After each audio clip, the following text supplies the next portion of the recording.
제24장. 너는 악인의 형통함을 부러워하지 말며 그와 함께 있으려고 하지도 말지어다. 그들의 마음은 강포를 품고 그들의 입술은 재앙을 말함이니라. 집은 지혜로 말미암아 건축되고 명철로 말미암아 견고하게 되며 또 방들은 지식으로 말미암아 각종 귀하고 아름다운 보배로 채우게 되느니라. 지혜 있는 자는 강하고 지식 있는 자는 힘을 더하나니 너는 전략으로 싸우라. 승리는 지략이 많음에 있느니라. 지혜는 너무 높아서 미련한 자가 미치지 못할 것이므로 그는 성문에서 입을 열지 못하느니라. 악행하기를 꾀하는 자를 일컬어 사악한 자라 하느니라. 미련한 자의 생각은 죄요 거만한 자는 사람에게 미움을 받느니라. 내가 만일 환난 날에 낙담하면 내 힘이 미약함을 보임이니라. 너는 사망으로 끌려가는 자를 건져주며 살육을 당하게 된 자를 구원하지 아니하려고 하지 말라. 내가 말하기를 나는 그것을 알지 못하였노라 할지라도 마음을 저울질하시는 이가 어찌 통찰하지 못하시겠으며 내 영혼을 지키시는 이가 어찌 알지 못하시겠느냐. 그가 각 사람의 행위대로 보응하시리라. 내 아들아, 꿀을 먹으라. 이것이 좋으니라.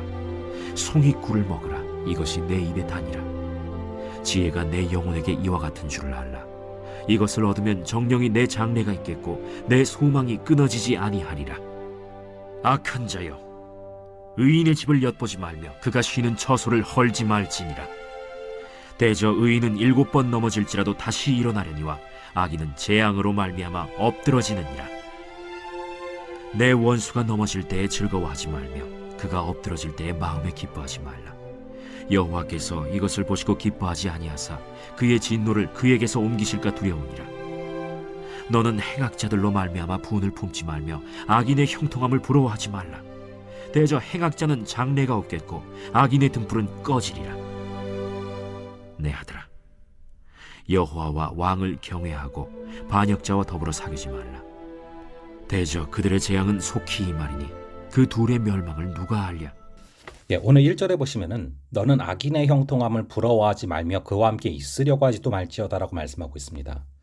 우리가 인생길을 제대로 살기 위해서는 악인의 형통을 부러워하지 말라는 것이죠. 사실 이 잠언뿐만 아니라 이 하박국서를 비롯해서 성경의 많은 부분을 보면은 악인의 형통을 부러워하지 말라는 말씀을 참 많이 하십니다. 왜일까요? 너무 많은 크리스찬들이 이 문제로 힘들어한다는 걸 주님께서 아시는 겁니다. 하나님을 안 믿는 사람들은 당연하고요. 심지어 믿는 사람들조차도 너무나 많은 사람들이 악인의 형통함의 마음을 뺏겨서 그것을 부러워하다가 중심을 못 잡고 넘어지는 경우가 허다하다라는 것이죠. 근데 여러분 잘 생각해 보시기 바랍니다. 하나님 없이 살아가는 사람의 최고의 소원이 뭐겠습니까? 모든 일이 지가 원하는 대로 이루어지는 형통함. 그게 하나님이 없이 살아가는 사람들의 최고의 소원이자 목표죠. 하지만 우리는 심중에 하나님이 계십니다. 하나님을 믿는 우리의 소원은 뭡니까? 형통함이 아니죠. 이게 바로 하나님의 뜻인가 아닌가? 이것을 통해서 하나님이 기뻐하실까 기뻐하시지 아니할까? 이게 우리의 최고 관심사 아닙니까? 그러므로 신앙의 눈으로 보자면 악인의 형통함은 절대로 복이 아닙니다. 왜냐하면 악인은 형통한 순간에는 절대로 옳은 길로 돌아오지를 못해요. 계속 그 길로 가게 됩니다. 그 가운데 죄 가운데 삶을 마치게 되는 거죠. 그러므로 악인의 형통함은 어찌 보면 심판입니다. 근데 그걸 부러워하면 안 된다는 것이죠. 더 나아가서 악인에게는 징계가 없습니다. 여러분 악인이 왜 형통한지 아십니까? 악인은 하나님 관심 밖에 있으니까 형통한 거예요. 악인은 하나님이 일일이 쫓아다니면서 간섭하실 이유가 없습니다. 그러니까 징계도 없는 거죠. 그렇게 징계받지 않는 삶은 우리가 볼 때는 형통해 보이는 것입니다. 본인이 생각하는 대로 다 되고 말하는 대로 되고 꿈꾸는 대로 되니까 형통하고 좋은 것 같죠?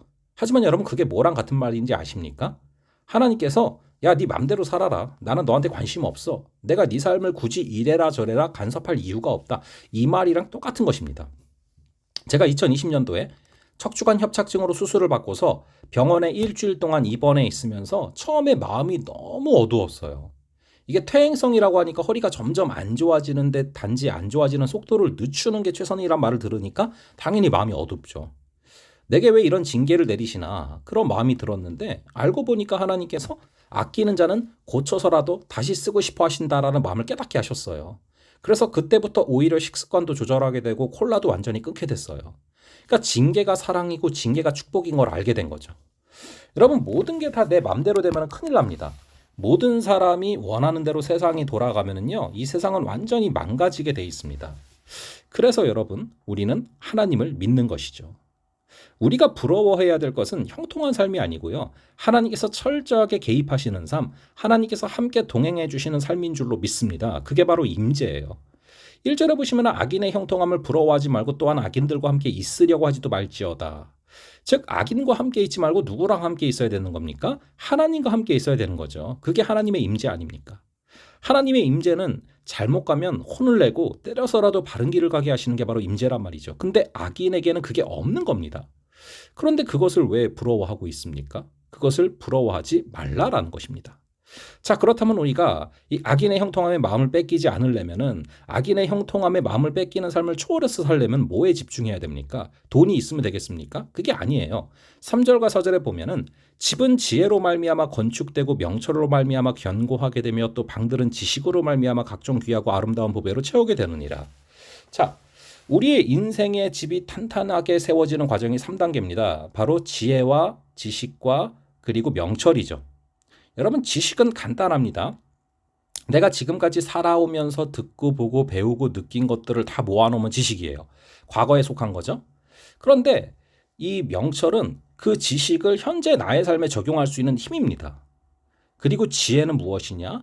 바로 미래에 관한 거예요. 앞으로 이렇게 될 거를 아는 게 지혜입니다. 여러분, 영적인 세계가 있거든요.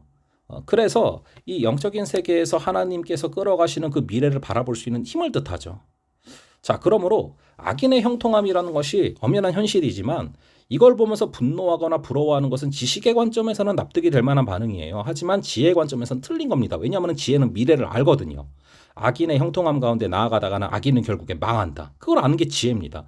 그러므로 지혜가 있으면 악인의 형통함을 부러워하지 않게 되는 것입니다. 오늘 하루 이 지혜로 말미암아 살아갈 수 있는 귀한 은혜 있기를 바랍니다. 잠시 기도하겠습니다. 아버지 하나님, 우리가 악인의 형통함을 부러워하지 말게 하시고 우리의 삶이 지식과 명철과 지혜로 충만하여지게 하여 주시옵소서. 주께서 우리의 미래를 끌어가심을 알기 때문에 낙심하는 것이 아니라 주님을 믿고 걸어가는 우리가 되게 하여 주시옵소서. 감사드리고 이 모든 말씀을 주 예수 그리스도의 이름으로 기도합니다. 아멘. 예, 그럼 또 다음번에 뵙도록 하겠습니다.